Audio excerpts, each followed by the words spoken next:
This is Inside Indiana Business Radio for the afternoon of November 16th, 2022, brought to you by That's Good HR. I'm Alex Brown. Experts say consumers should expect higher turkey prices this Thanksgiving. Purdue University professor Jason Lusk said turkey prices this year have been 20% more expensive than in 2021. The turkey price increases we've seen are even higher than average food prices increases. That being said, for the last couple of weeks, we've started to see those come down a bit. At the moment, turkey prices are only running about 9 to 10% higher than they were last year. The Indiana Farm Bureau's Thanksgiving Market Basket Survey shows Hoosiers can expect to spend an average of $61 for a Thanksgiving dinner for 10 people, an increase of 14% over last year. The Northeast Indiana Strategic Development Commission has released its 5-year strategic plan, which seeks $75 million in investment. The commission says the funding will be used to invest in strategies that will expand the region's labor pool through talent attraction and retention, talent development, and housing. You can connect to the full plan at InsideIndianaBusiness.com.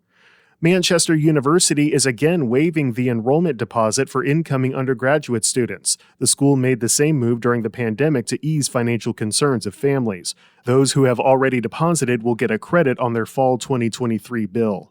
Inside Indiana Business Radio On Demand is made possible by the following. With one call to That's Good HR, your hiring challenge is solved. It's that simple. That's Good HR is the secret ingredient to strategic staffing. Have an HR, accounting, administrative, or customer service position to fill? Trust That's Good HR to make a match that's good for everyone, whether temp to hire, or a direct hire placement. For 22 years, That's Good HR has been handpicking employees and employers through a highly personal and authentic approach that delivers long-term results. Visit that'sgoodhr.com.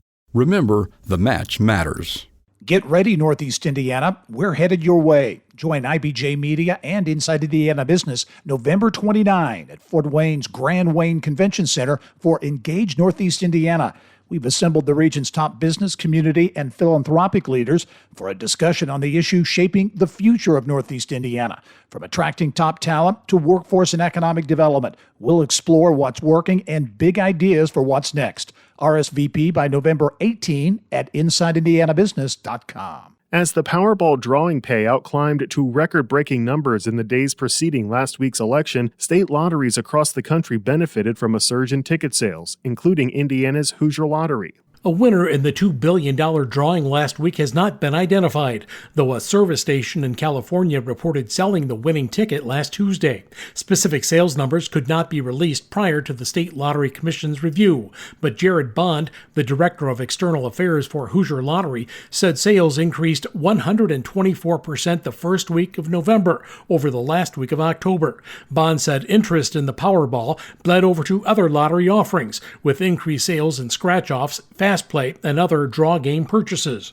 Bond says the commission is scheduled to meet and release sales numbers on December 6th. Nationally, the Multi-State Lottery Association, which counts the Hoosier Lottery among its membership, said sales for the Monday, November 7th Powerball drawing were nearly 110% higher than the previous Monday. Bond says Hoosiers reaped more than $14 million in non-jackpot prizes from the drawing, including 2 $1 million winners, 1 $150,000 winner, 4 $100,000 winners, and 16 $50,000 winners. In Indiana, like other states, half of the money from each ticket sold goes to the prize pool, which is paid out to the winners. Hoosier Lottery uses the remainder to cover operational costs and transfers the surplus revenue to the state. Wes Mills, Inside Indiana Business Radio. American Banker magazine has released its annual ranking of the best banks to work for, and 4 Indiana institutions are included. The trade publication says the results are based on employee surveys, reviews of employee benefits and policies, and an examination of the bank's hiring and retention strategies. Merrillville-based Centier Bank is the highest-ranked Hoosier bank, coming in at number 7. It's followed by Fishers-based First Internet Bank at number 54, Horizon Bank in Michigan City at number 70, and First Merchants in Muncie at 82. The top-ranked bank is Oakworth Capital in Birmingham, Alabama, which also earned top honors in 2021. The Ideas Center at the University of Notre Dame and Indianapolis-based venture studio High Alpha Innovation are collaborating on a new program that will help guide Notre Dame-rooted research and innovation towards commercialization, but with loftier goals.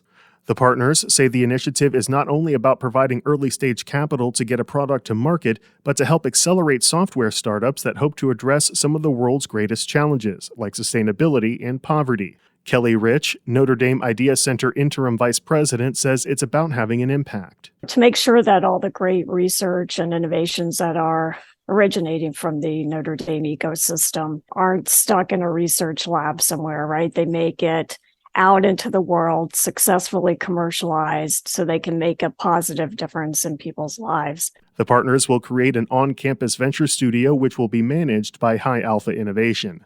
This report is brought to you by That's Good HR, the secret ingredient to strategic staffing. More at that'sgoodhr.com. I'm Alex Brown for Inside Indiana Business Radio on Demand.